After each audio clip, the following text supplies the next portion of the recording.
be a little bit more of a class than a kind of a lecture or presentation.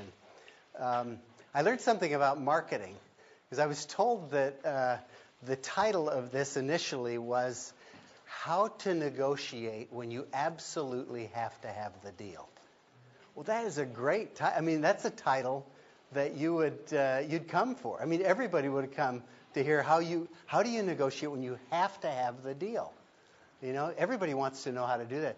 And they asked me, well, what will you teach them? And I would say, don't get in that position where you absolutely have to have the deal. So it'd be a very short session. So I changed the session to the one that you signed up for, which is conducting effective negotiations. A little more pedestrian title, a little less exciting, but I think we'll go over some things here that may influence the way you think about negotiations. So who in here likes to negotiate? Raise of hands. So that's maybe 20% of the class. Who just dreads negotiation? That's even a smaller percentage. So the rest of you are kind of indifferent. You'll do it. You'll eat your broccoli if you have to, but you're not looking forward to it. Negotiation is the vegetables of your business life. You'll do it. You know it's good for you. You know you have to do it, but you don't absolutely love it. So and let's just take a second on why, those of you who like it, why do you like it? What is it you like about it? Now the hands disappear. Yeah.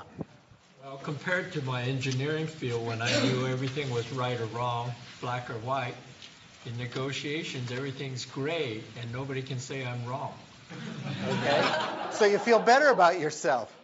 You don't get any bad you don't get any results. I get credit, Exactly. Nobody can say they could have done it better. Yeah, right. Yeah. The reason I want to negotiate is that typically I have high expectation. When I negotiate, I'm going to win. I'm going to get better on the other side. So you're going to improve your situation.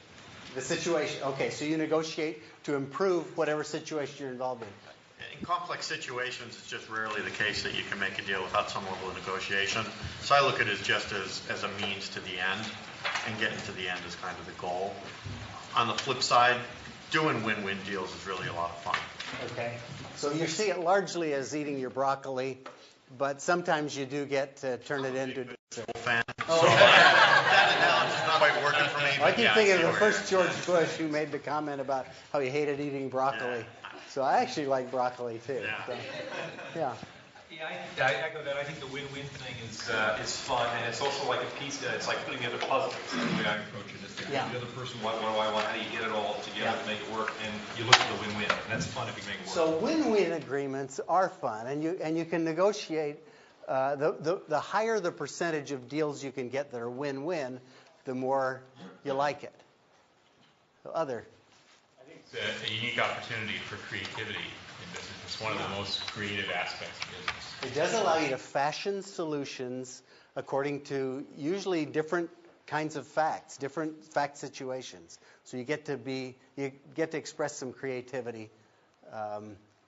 Other things, yeah. Do we have building relationship also with the other person? Yeah, building. You understand better what they want, where they want to go, and you can disclose also more about it. And I'll bet you those of you who said you didn't like negotiations saw it as a way of destroying relationships, of stressing out relationships. So a lot of it depends on what are you doing to relationships as you negotiate with other parties. How about those of you who didn't like? Let's get some more things you don't like about negotiating. For those who just say, man, I could do without this. What do you not like? Yeah. This makes me very uncomfortable to think that I do not have enough information to get the most out of this negotiation. And more often than not, I just regret the results, thinking I could have done better. Okay, so you look back on it and you say, shoot, I got taken. I didn't get as good a deal as I might have gotten. I lost. Other things you don't like about it. Yeah. Most of the time, hopefully, the person on the other side is an intelligent team you're dealing with. But you do get the what I call amateur. Like if I pound on the table, that's that can get just intellectually and emotionally tiresome to deal with. You can get abused. in negotiation. And there are a lot of issues around power and information. If there's a disparity in power, leverage, information, and you're dealing with a party who's going to use that and take advantage of that, you can go out of the room feeling abused. Yeah. Yeah.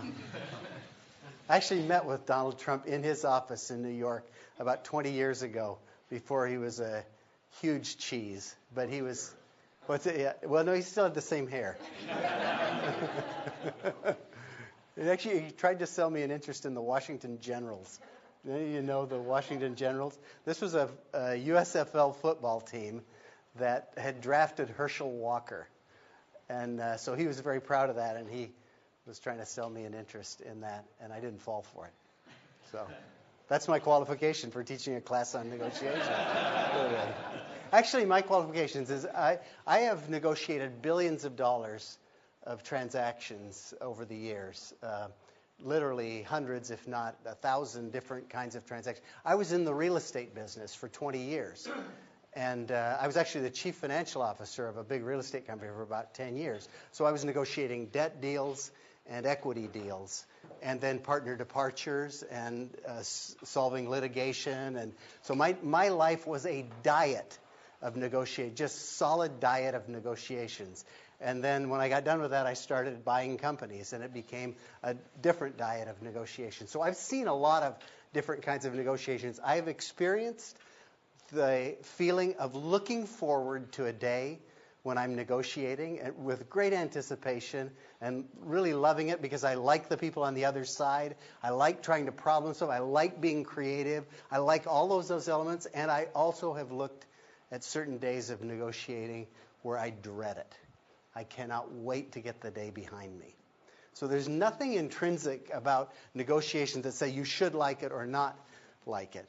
I remember teaching a real estate class here at Stanford about 10 or 12 years ago, and asking the class roughly the same question, but I did it in the form of, who of you likes to buy a new car? And that was the most highly correlated question with who likes to negotiate and who doesn't. There are some people who absolutely hate the process of buying a new car because it feels like you come out a little dirty. You know, you don't have it's an uneven information, uneven power, and whatever. So it can be a bad experience. Well, who here are expert negotiators? Raise of hands. Every hand should go up. Every hand in the room should go up. You all are here in life because you have been superb negotiators. You would not be in. And what is negotiation? Negotiation is getting what you want at a price that's acceptable to you. So you have paid prices to be at this place in your life that you're happy with. So you are expert negotiators. And I want to ventilate that a little bit and let you really kind of peer into what it is that you've been so good at. But first of all, here's maybe a little bit of a map for you to start thinking about the terrain of negotiation. All of the conversations you have in life, if you think broadly about it, everything that you've done has been a negotiation. For those of you who are married, you're negotiating all the time. With your spouse, with your children. In your job, you're negotiating all the time. In school, you're negotiating. I mean, conversations are in effect a give and take. And there's a give-get transaction. And usually, the more informal they are, the more successful people feel. When you do it with friends and family, usually they feel more successful. Then you get into these sort of style, where we think about negotiations as entrepreneur, is in this area of stylized negotiations, where there are agreements. There are certain things that we negotiate. We sit down at a table. Somebody takes notes. We write it up. And there are certain things that we trade off. And then finally, very formal negotiations. These are typically ones that are done in arbitration or litigation where there are rules of evidence, where it's a very structured, narrow thing. And that one is not a very fun one. Although I've now spent 4 years in litigation, I'm good enough at it. In fact, I had one attorney say that I was the best witness he had ever run into. And I started liking negotiation or litigation after that. This was an opposing attorney, too, so you feel pretty good about that. So what makes for successful negotiations across all of those? Man, I recognize so many people from my past in here. It's going to be hard not to cold call on Angie or F.A. or here, Nicolas. So what makes for successful negotiation? If you think about successful negotiations, what do you think about? I've just had a successful negotiation. What's your self-talk? Yeah. Set the right expectations. Okay, expectations are your expectations. You've set them the right way going in. They've been met. Therefore, you've achieved your objectives. That's a successful negotiation. Yeah. I would interpret it as three phases: right perception, right strategy, and then right execution. Okay. Because it's also why we think negotiation is interesting. That involves a lot of perception. Like how do we perceive that? How do we find out? Oh, that is bottom line. Oh, that is something I should fight for. And then we set strategy, and then we set execution. Okay, so some of it is how you define the terrain, how you and the other party perceive it, and then are you able to execute in that perceived terrain? Bonnie? Win-win. It's easy to define what win is on your perspective because you're happy. But I see win on the other side is that the residual effect after they walked out the room, and as time goes on, that they're not upset and don't try to undermine the negotiate whatever the result was. So they were happy too. Okay, so you all are thinking more broadly than a lot of business people think about negotiation. I mean, these are what I would call enlightened comments about negotiation. Here's what most business people are negotiating. This is the essence of most business agreements, these 5 things. So they're focused on getting the best price, getting the most attractive terms, making sure that whatever time frames for execution or deliverables, whatever are acceptable, making sure the warranties are in place, and then if things go wrong, they've got remedies. They may be legal remedies, they may be economic remedies, they're probably a combination of both. So most business negotiation, which is in this stylized category in the middle, is so focused on me getting what I want in these 5 areas. And people don't think more broadly than that. If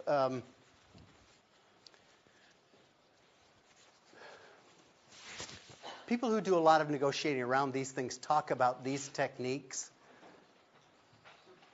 has anybody not run into these before as sort of things that are taught in negotiation class? Are any of these new to any of you? Surprising?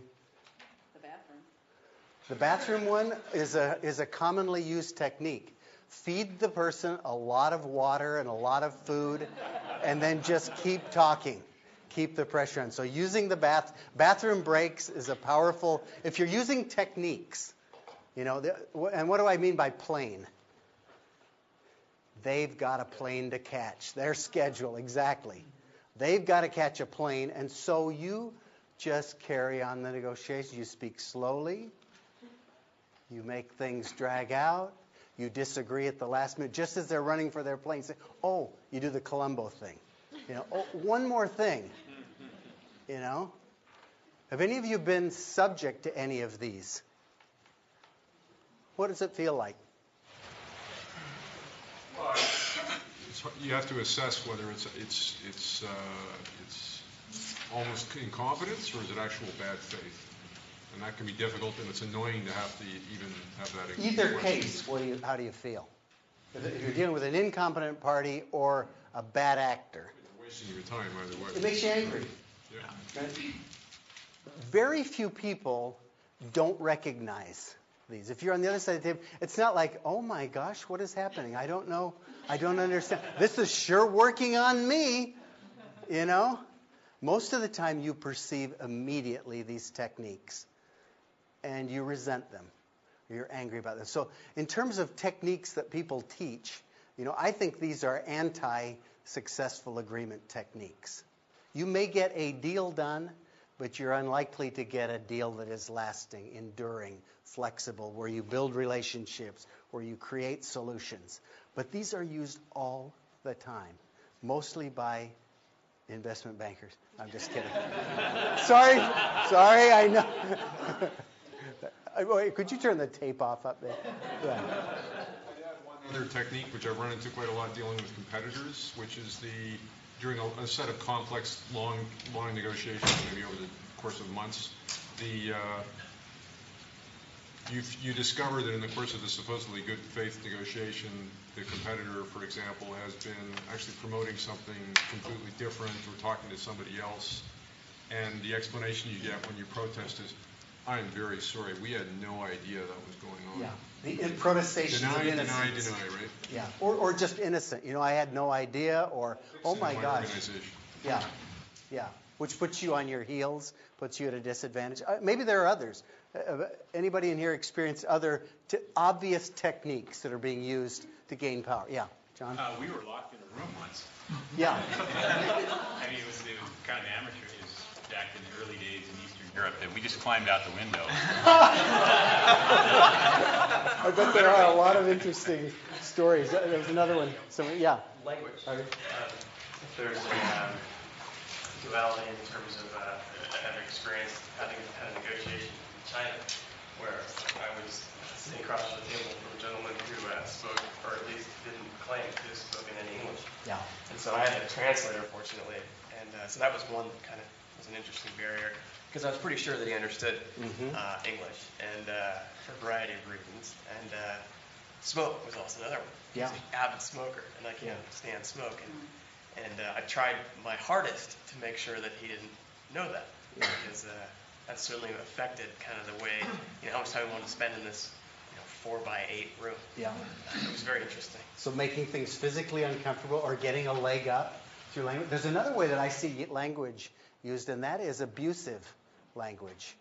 People that start dropping F-bombs or shouting, cursing at you, whatever, they believe they get a leg up. And in some ways, most of us kind of react. We go a little bit on our heels when somebody starts cursing at us or they raise their voice or something. I mean, as tough as you may be, if somebody starts doing that, there's something in the inner child of all of us that recoils a little bit and is back on our heels a little. Now, it can cause you to come back in like manner. It can cause you to get to that level yourself, which may or may not be a good thing. Comment? So I had actually the opposite happen to me once, where we were having issues and then we couldn't come to an agreement, and then they came back and they were actually, they could do more than what they were saying. I mean, they gave me everything, so they were treating me with kindness, and then they went to coming back and changed it again. So it was the opposite of using the abusive language. So it's kind of the limp leg, and where people use different techniques to deceive. Andy? So Joe, I have a feeling you're going to tell us ways to actually do this that aren't these ways, but let's use these guys' examples where you actually are faced with people like this on the other side of the table. And how do you actually take control or sort of set it on a positive tone, especially if you're in a situation where you're sort of feeling like, this is the company I really want to buy, or this is the job that I really want to get. Yeah. And you don't really have as many options, but these people are actually coming at you with these techniques. Yeah. What would you advise us to do? Well, let's have the group. I'll give you the way I react to it, but anybody in the group, somebody is using one or more of these on you. Yeah. So calling them on it is one really effective thing. I've actually done this in a litigation where the opposing attorney was deposing me, and he stood up and got right in my face and started to shout at me and say, "Why did you do such and such?" And it really is off-putting. And all it shows in the transcript is, "Why did you do such and such?" That's all it shows.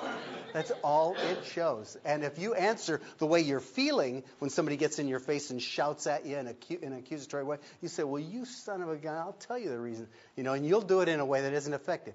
The most effective thing that I found was exactly what you're saying. I say, "Why are you standing up and raising your voice?" I mean, that goes on the record. But that's the most copied down way of doing exactly what you're saying is you really call them out in a nice way. Why are you raising your voice? What makes you shout about that question? Why are you standing up? Why are you pacing the floor as you get all of it on the record? Now, you don't need to get it on the record in a normal negotiation, but calling them on it is one thing. What's another way that you could deal with that?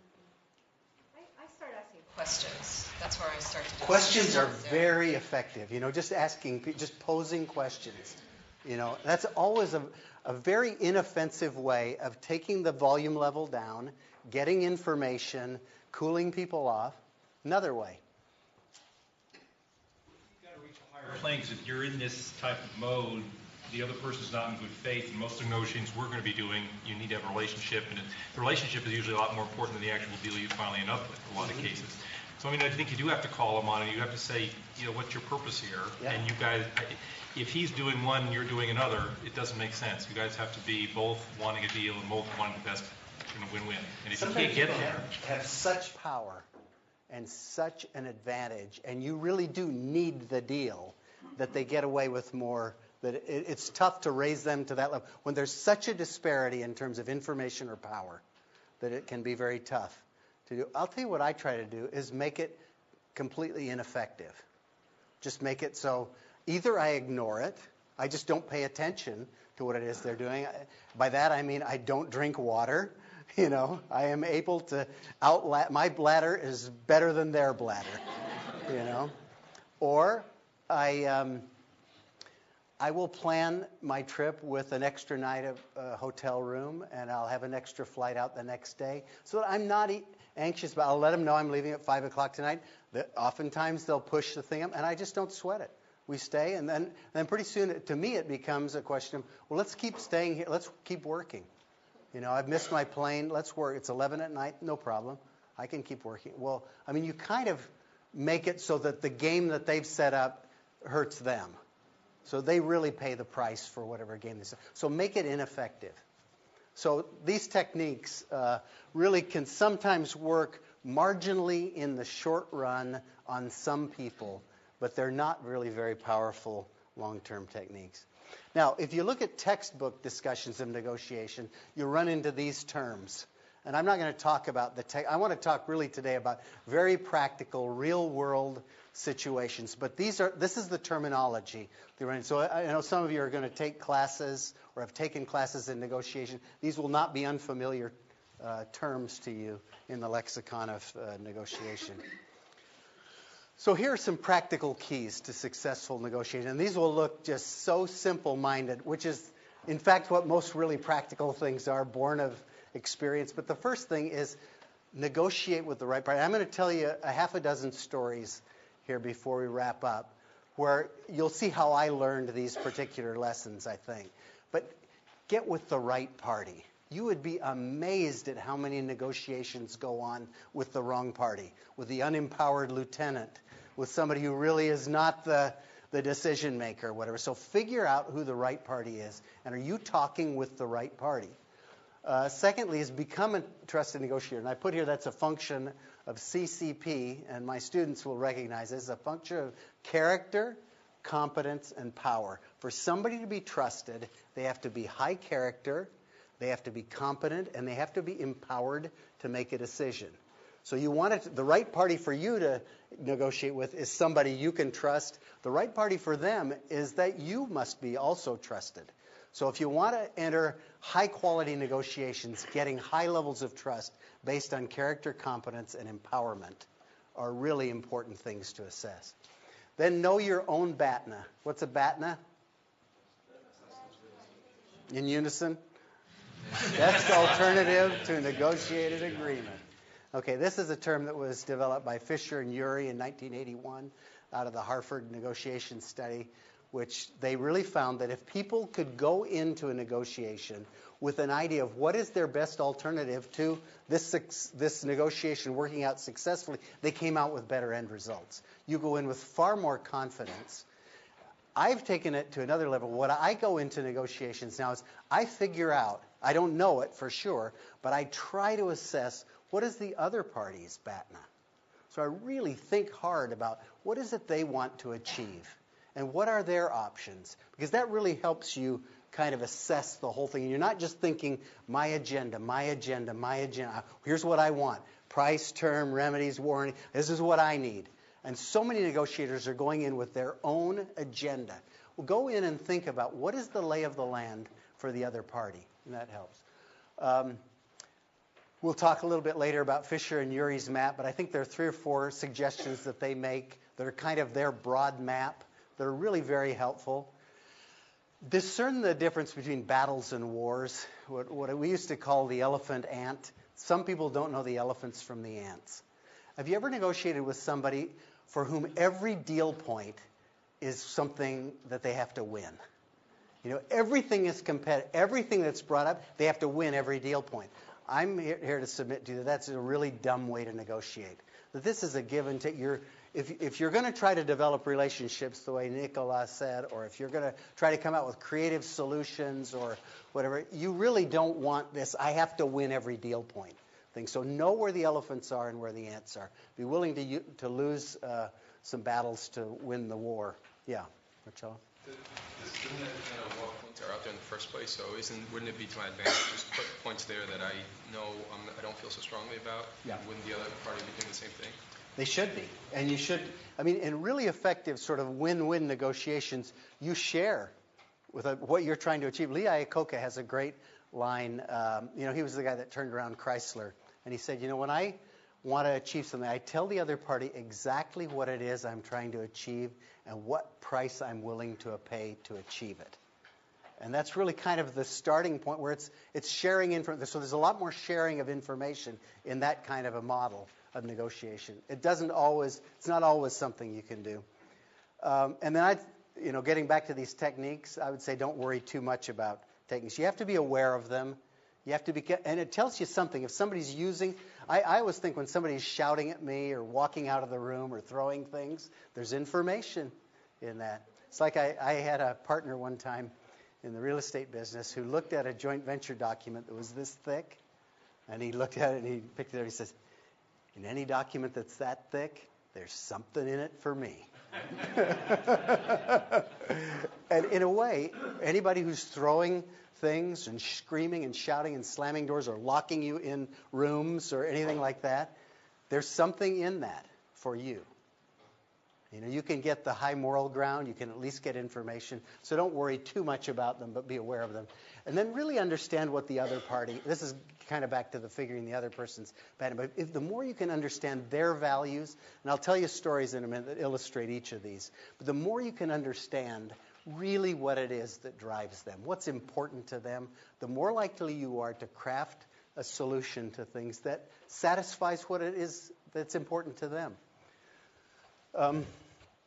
So, here, you've all seen this before. Just to pause on it for a second, those of you who dread negotiations probably have experienced some of this win-lose experience. Those of you who said you really enjoyed them have probably experienced more of the left-hand column.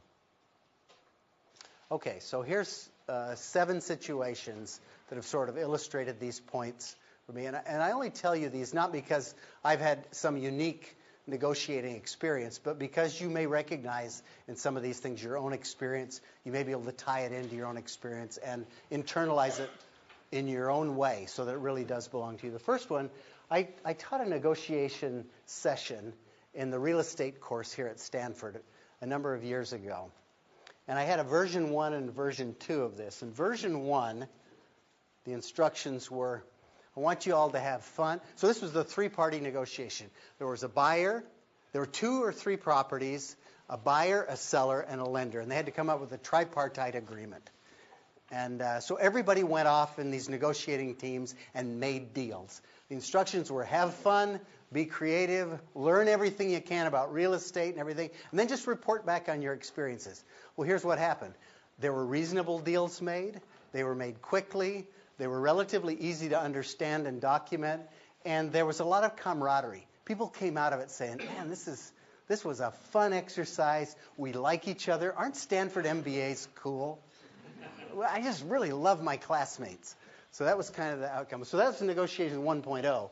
So then we changed the instructions. Okay, the objective is to win. You're going into this negotiation. The idea is you want to win. Your grade's going to be influenced by it, and the results are going to be published in rank order, and you need to make a report on how you feel about it. What would you guess the change in results was? Yeah, fewer deals were made. They were made more slowly. A lot more time was expended. I mean, tons more time. People said this negotiation exercise took longer and was tougher than anything they had done at Stanford. People were frustrated, and they hated their classmates. They said, I will never do business with these turkeys again. I had no idea these people were such jerks. And so it fundamentally changed it by the mindset, and I set up the mindset. It was my fault. But the economic outcomes weren't any better. They were fewer, as somebody pointed out. A lot more complex deals, a lot of more unworkable, undocumentable, unenforceable, and the interpersonal relationships were strained. So you can see by having this mindset of we've got to win, and it's a zero sum, and it was defined. There's so few things in most business negotiations. There was so little data that was price, terms, time frames, warranties, and remedies were about the only thing people could work with. Well, they went in and just pummeled each other, just beat each other to bloody pulps. So that's the first story. And I'll let you draw your own conclusions from these. The second one is when I was first starting in business, I had a deal that I was working on in Azca, or they say Azca, Spain. Did I do that right? Any of the Spanish speakers? Azca. And we were going into a bank there to borrow money. And we walked in, and it was clear within a few minutes that they really weren't quite expecting us there. So they ushered us into this office with a guy that said, oh, well, and so he sat down to listen to us. And as we were sitting there negotiating over financing this office building, two guys in white coats came in, and they took the painting off the wall. Then a few minutes later, they came back in and took the credenza. And then they unplugged the phone and walked out with the phone. Pretty soon they came in and took the desk, put it on a dolly, and went out with it. We're sitting there in these chairs talking, and all of the furniture's been moved out. Well, it turns out this guy was not really the person who had anything to do with loan. He was just a courtesy party who said, well, these guys are here. They're from the United States. Make them feel good. And so the negotiation went on. Well, this I will tell you my point on this is it goes back to make sure you're negotiating with the right party. We had absolutely the wrong. This guy could not have made any deal with us whatsoever, but we didn't check it out. So we sat there talking across an empty office about a deal that was never going to happen. Well, that's an extreme example of something that we all do a lot of times. We end up negotiating with parties without power, without the ability to make a decision. So you really want to think that through. The third one was also early on in my career. I was a chief financial officer in my late 20s of a big company. And I was supposed to make a joint venture with a life insurance company. And so I'd studied all the joint ventures that had been. I'd figured out what I wanted on this deal and what a win-win. I was steeped in all these things. And so I sat down with the very senior 50-ish life insurance executive, and we started to go through the deal points. And there were 8 or 10 of them. And after I'd been said, no, we're not going to do that, and about the 8th deal point, I rose him on the 9th deal point and said, we really need to have this one. You've said no on 8 of them. And he said, Joel, sit down, just take notes. Your job here is just to take notes. We're not negotiating anything. Just take notes. We're the life company. We've got all the money. You're just the developer. Take notes. And so it was clear to me that what that negotiation was about. That negotiation was not going to be won in that series of discussions. But I was really going to just document it in a way that we had a chance to do our business, and we had options in the future. So that wasn't the only option that I had. Limited partners.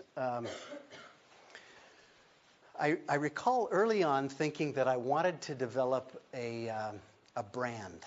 I wanted to be seen as a certain kind of negotiator. And part of my brand was going to be that I would calculate exactly what a deal was worth, and then I wouldn't budge on the price. I wanted to be known as somebody who knew the value of what it was I was offering. And so if I said, this is $1 million investment, I didn't want to settle for $950,000. I really wanted to say it's $1 million. And I guess if you want to trade 2 nickels for a dime, I'll do that. But I'm not going to trade a dime for 1 nickel. So I really wanted that to be my brand because I realized I was going to be in this business a long time and do hundreds of deals. So in negotiating with these limited partners, I became very stiff on this. And it was only when I got options, and what happened to me in one case was a guy said, well, I'm not going to do the deal. I need to do the deal at $950,000, not $1 million. I went out that night and called another limited partner investor group and said, I'll tell you what, if you'll do this deal at $1 million, I can document the deal tonight, and I can give you all these other things, but I need the agreement tonight. So when the guy called up the next day to resume negotiations, I could say, I'm sorry, I've already done that deal. So I was able to establish that I don't move on price. And it worked for a while until the guy and I became really good friends. We ended up doing 300 deals together over a 20-year lifespan, so a lot of transactions. About 50 deals or so into it, he said, Joel, he says, I just got to tell you, I like to negotiate price. I don't feel good unless I can negotiate price. So if you want it to be $1 million, tell me it's $1,050,000. Just tell me it's $1,050,000. I'll come back with $1 million, and then we'll both feel good. And so we negotiated that. The last 250 deals we did, I would go in about 5 or 8% higher than what I would accept. He would knock it down. He'd feel good, and I'd feel good. So you kind of going in and having sort of a reasonable, what I'm calling ROR, or rules of the road. If you're going to have serial negotiations with somebody, develop rules of the road. Senior partner departure. This is a situation, there was a $1 billion transaction. So it was a big deal. And this was 15 or 20 years ago. So it was a very significant transaction. And the partner came to me and said, I want to, let's agree, going into this negotiation, let's agree on values. Let's agree what these properties are worth, and then we'll make the trade. And on this particular case, I thought, the biggest mistake we could make would be to agree on the values. Let's disagree on the values. So you set up whatever, the properties better than I do. You value them however you wish, and then I'll select. And the very fact that we didn't agree on values allowed me to select deals where I thought I was getting more than my fair share. He then was able, because he set values, he was fine with the deal, because he'd represented what the values were. And it was just applying the percentage to the values he'd set. So we were able to get a transaction done.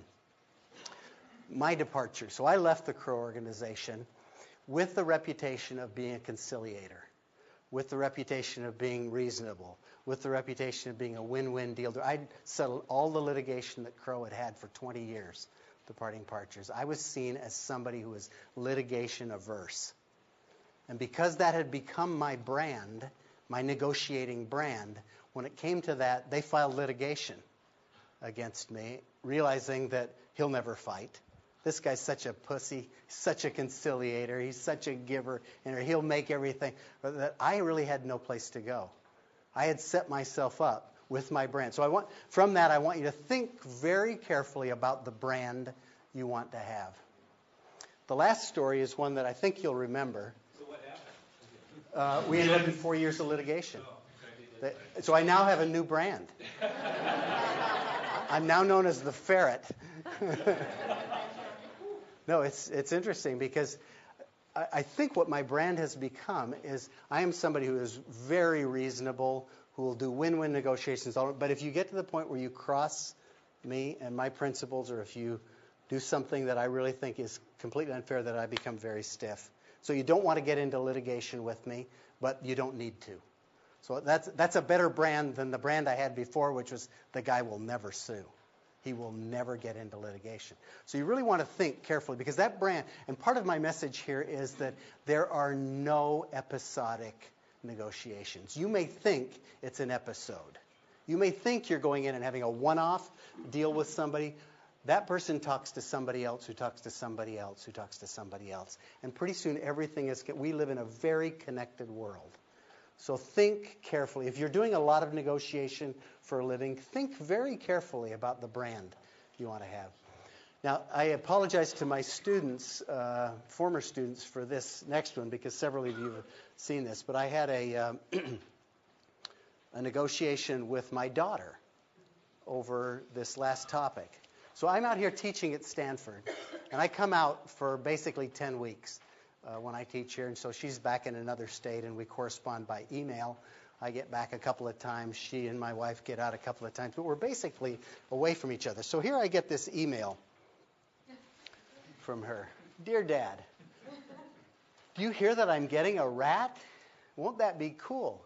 The pet store lady said that you can train rats to fetch and stay. I wanted to get mice because they're cuter and don't have a disgusting tail, but mice just run away, and they never become your friends. Rats will sleep on you, and I'm sure, Dad, you'll become great friends with my rats. I'm thinking of naming them Ritzy and Scraps. Won't that be cute? And you can even see them when they're tiny babies. Take deep breaths if you're getting nervous. I will pay for them and the cage with my very own money. All you and Mom have to do is buy the food, which really doesn't cost much. I've already done everything else. I think I'm ready. It's okay. I can take care of them. I've proven I can take care of animals. I even sweep up the cat's barf. I can handle it. So you can trust me to take care of Ritzy and Scraps. They already have names. I hope you're doing well at Stanford. Isn't this warm and fuzzy? I'm doing well here. Same normal things. Practicing soccer, whining to Mom about getting rats.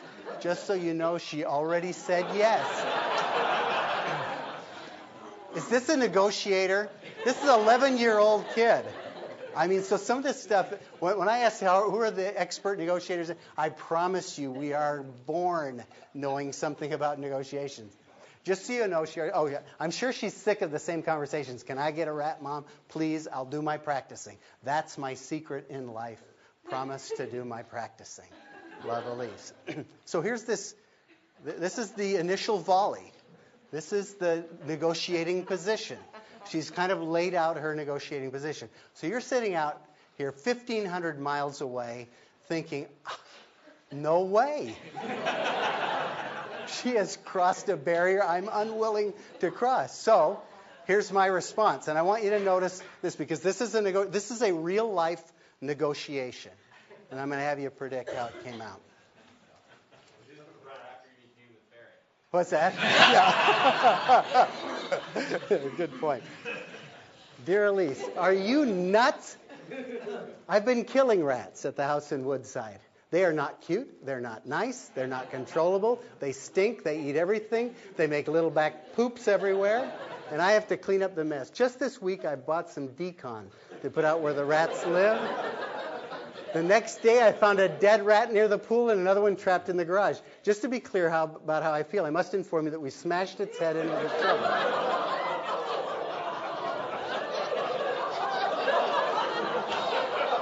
I'm a negotiator. Come on. It was fat and ugly. By the way, I think its name was something like Ritzy. In any event, one of the big reasons I was getting so excited about coming home was to get away from the rats out there. Now I may as well stay, huh? See how hurt?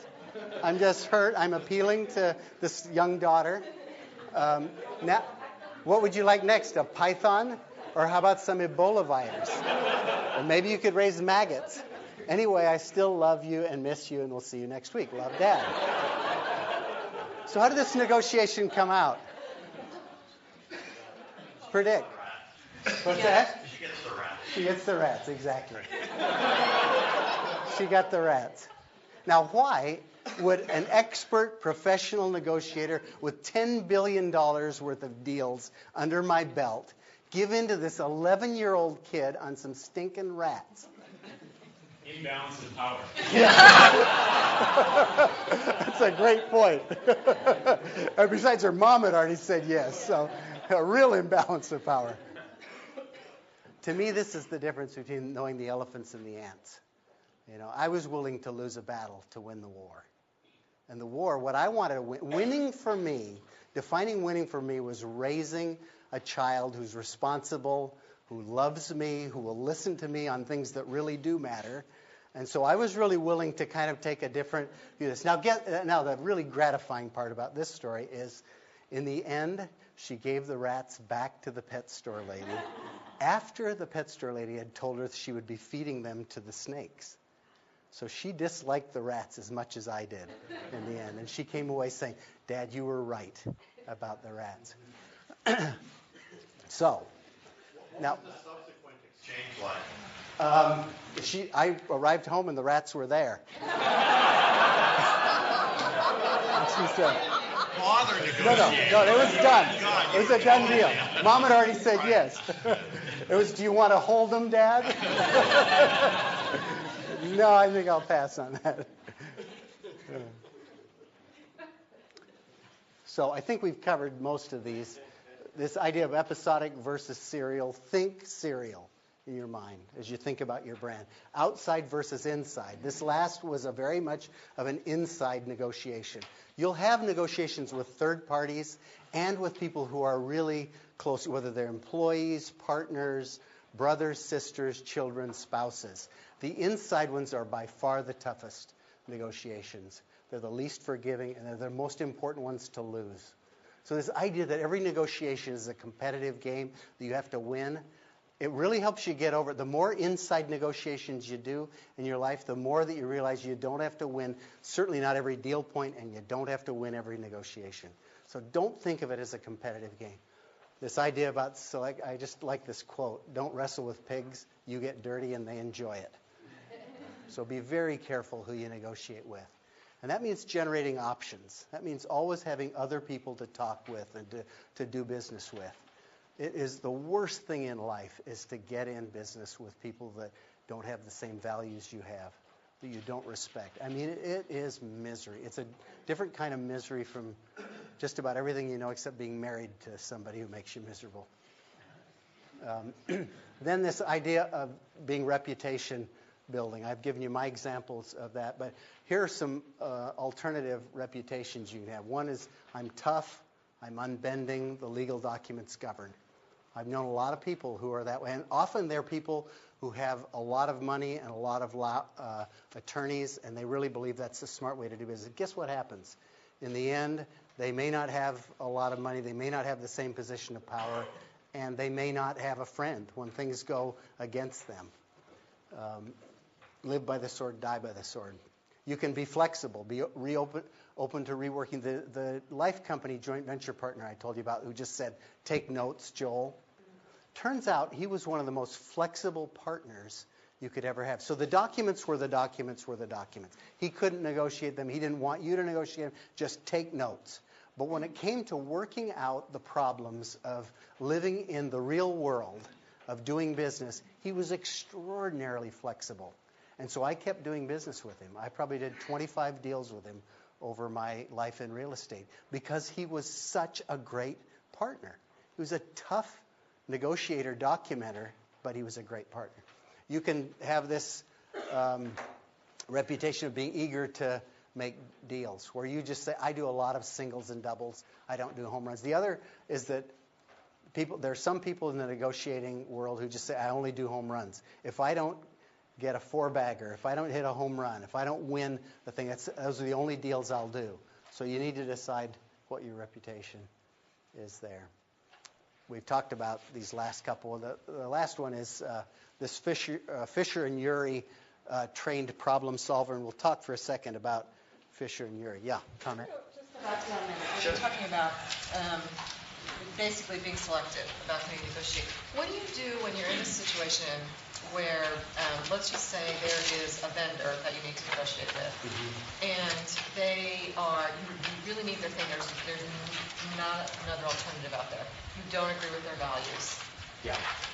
What do you do in that kind of situation?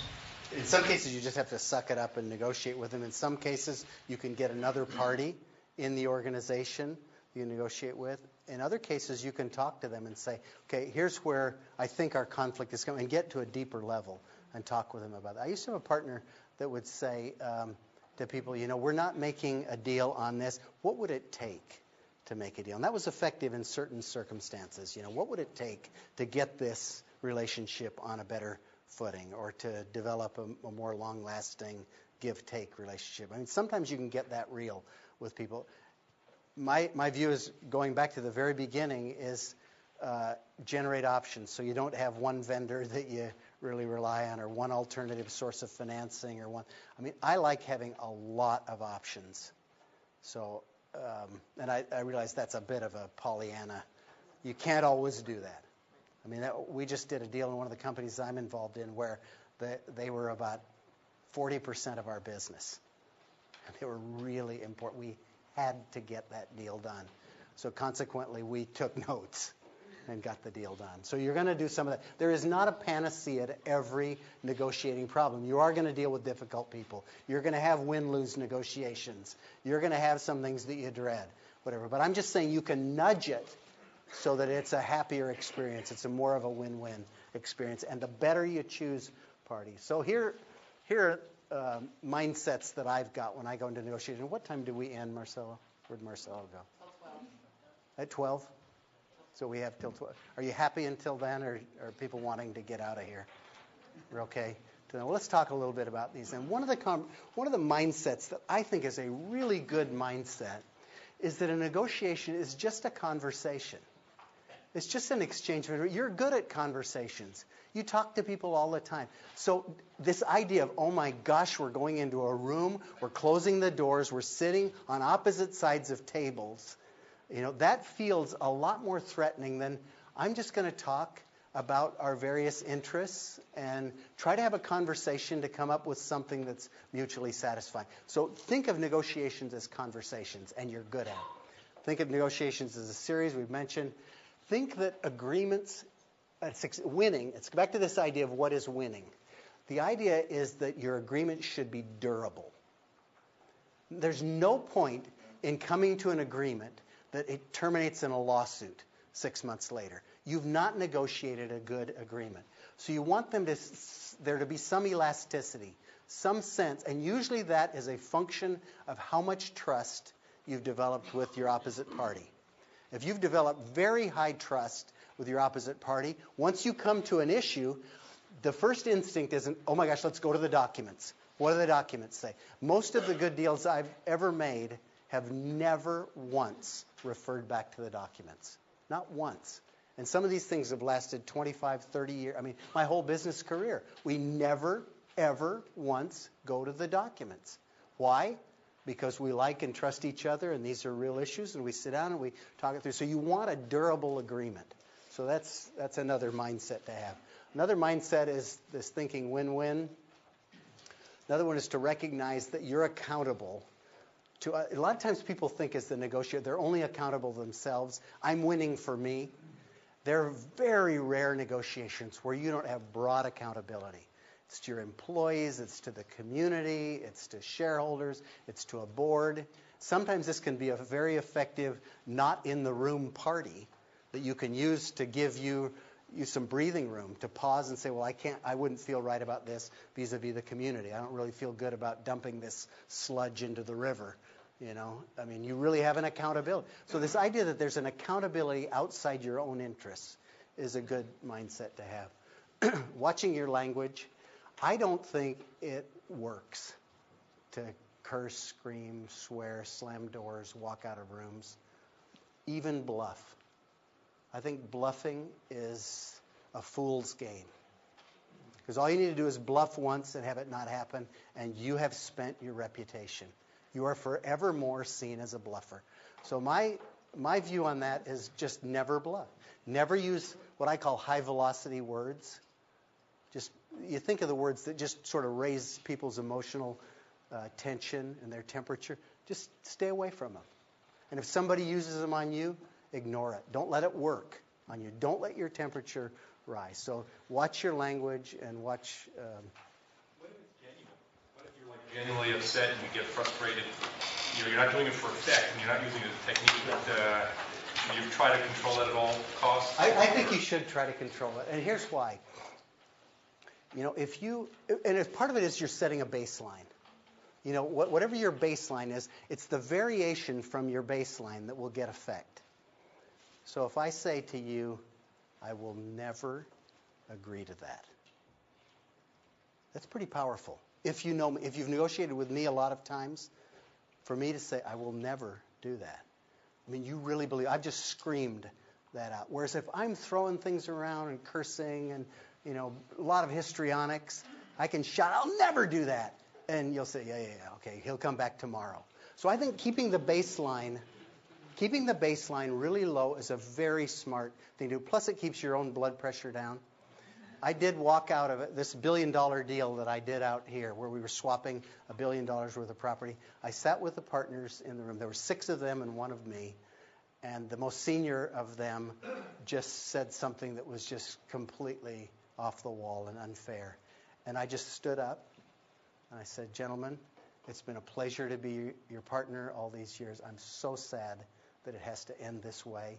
I'm catching my plane and I'll be gone. Give me a call in Dallas if you want to talk about this. And it was that simple. Before I could get to the airport, I had a call from 3 of these partners to say, please come back. We want to negotiate this. And it wasn't that I had gotten up. I'd stood up when they said it. I'd left the room, but my speech was really that calm.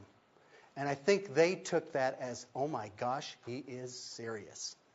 He is really serious. And that's the message, that I'm really serious. That's the one I wanted to get across. Not that I'm chapped and I'm out of control, or because people don't trust that as much. In the end, this idea of being trusted, if you really want to be an effective negotiator, be trusted. If the other party can trust you, over the long run, you'll develop that brand and you'll develop durable agreements, high trust relationships, creative solutions, relationships with others that you like, etc. So I'm just recommending it as it's a different mindset than a lot of people have towards it. Yeah. I'm just going to reinforce that by saying also in North America and to some degree less in Europe, I've worked all over the world.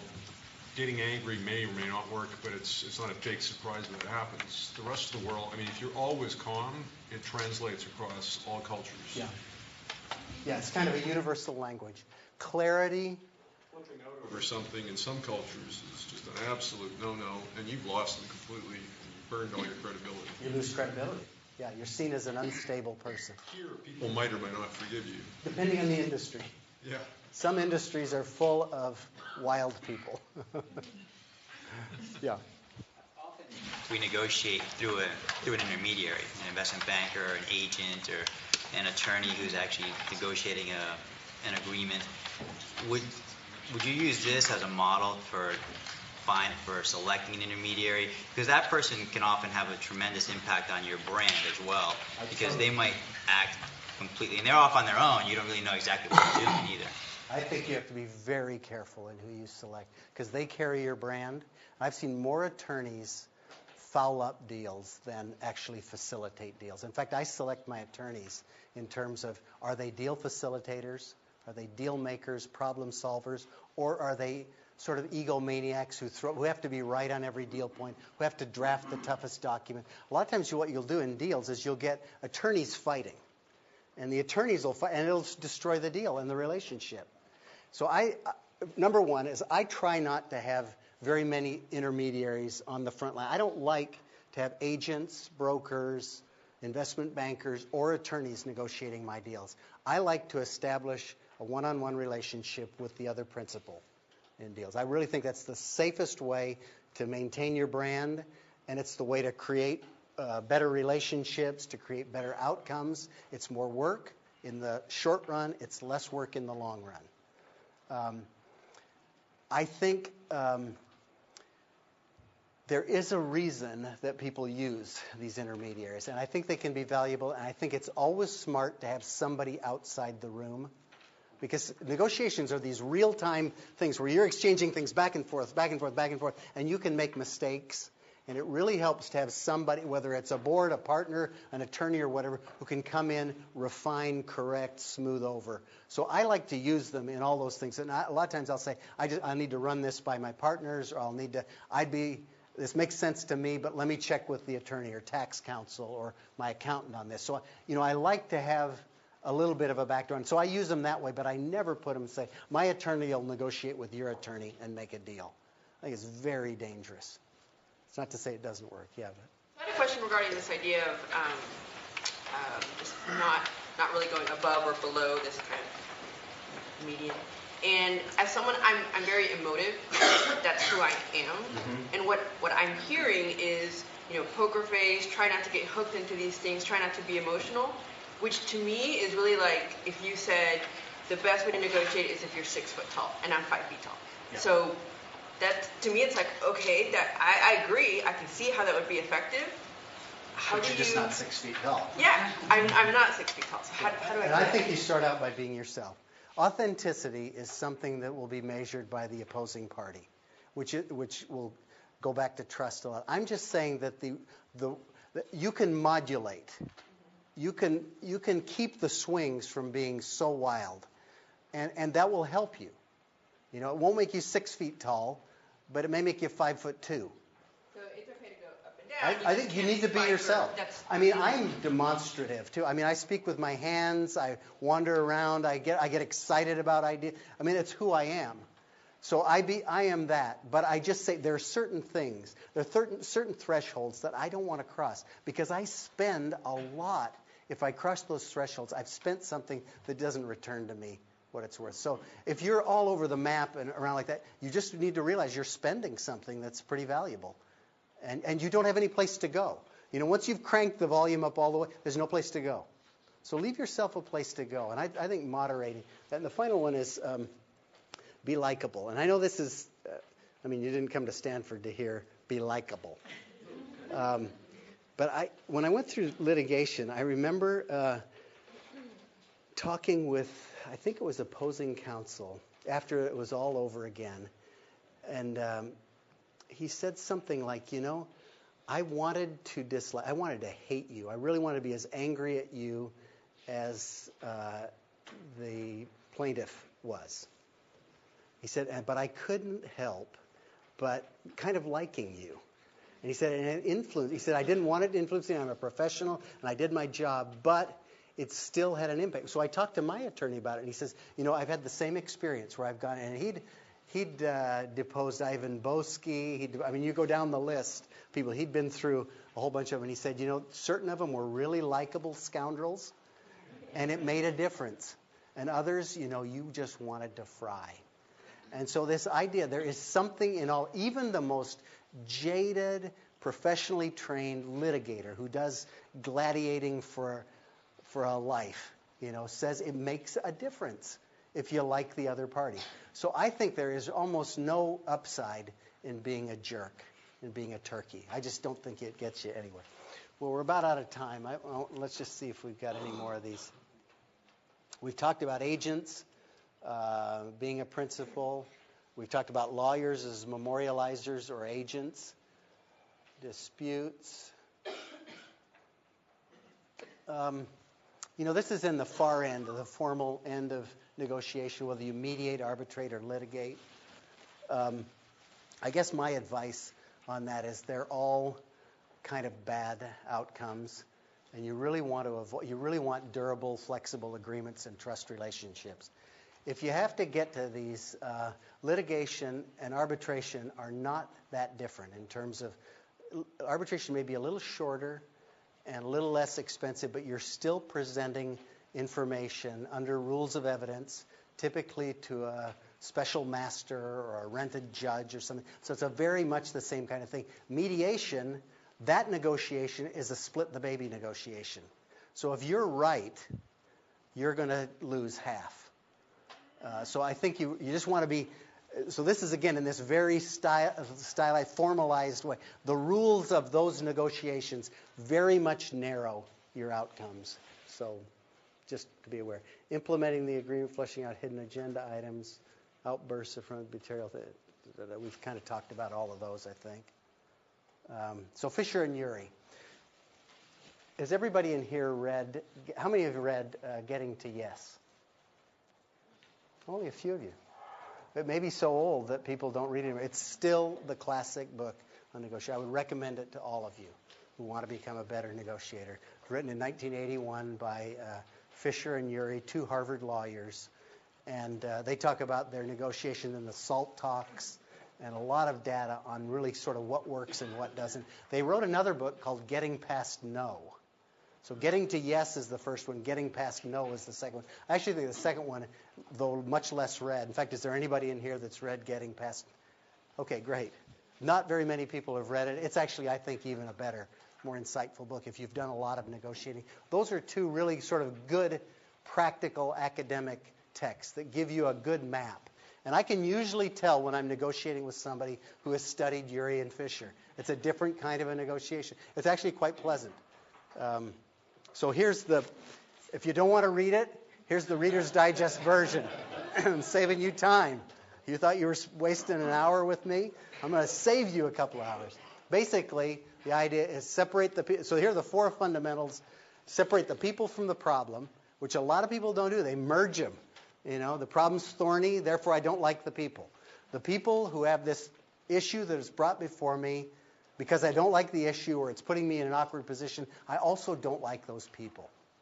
So there's a lot of confusion. So they say separate those two, then focus on interests, not position. In other words, what would you like to see happen? Not what position are you going to take or is the other party going to take? Because positions are not necessarily related to what are really in your interest. People express positions that may not be the actual endpoint that reflects their interest.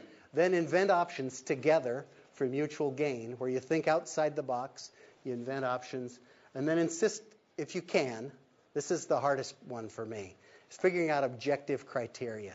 What would be a winning deal? What would work?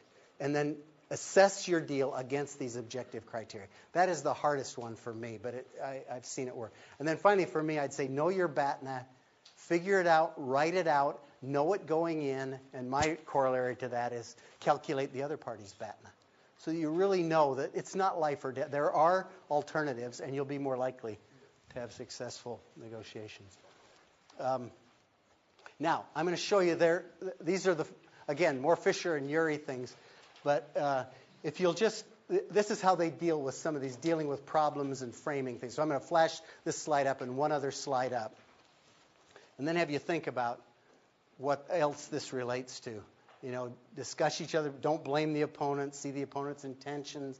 See the situation, from their perspective. Give them a stake in the outcome. Don't react to provocation. Step away. Don't respond reflexively. Be an active listener. Agree when you can. I used to have a friend that I negotiated with, a guy that became a friend that I negotiated with, who would start out every negotiation with all of the things we agreed on. So that you'd go through 10 items. You'd say, okay, we agree on this, we agree on this. And you got in this reflexive habit of just agreeing. Okay, I agree to that. That works. I agree to that. That works. Okay, that's good. And you'd get down to then number 11 and 12 and 13, which were the tough ones. So these are things that Urey and Fisher discussed. Now, I guess I'll just tell you because we're out of time. My take on this is marriage. This is how I've made a marriage work for 35 years, is basically doing these things. And most of the relationships you're in are subject to negotiation.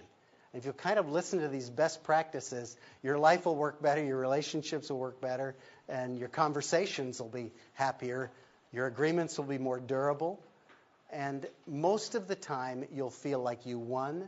Most of the time you won't feel dirty, like you need to take a shower. And negotiations won't be just eating your broccoli, but will be something that gives you life, lets you express creativity, and build relationships. So I'll hang around here after if any of you want to discuss this or have any questions, but thank you very much.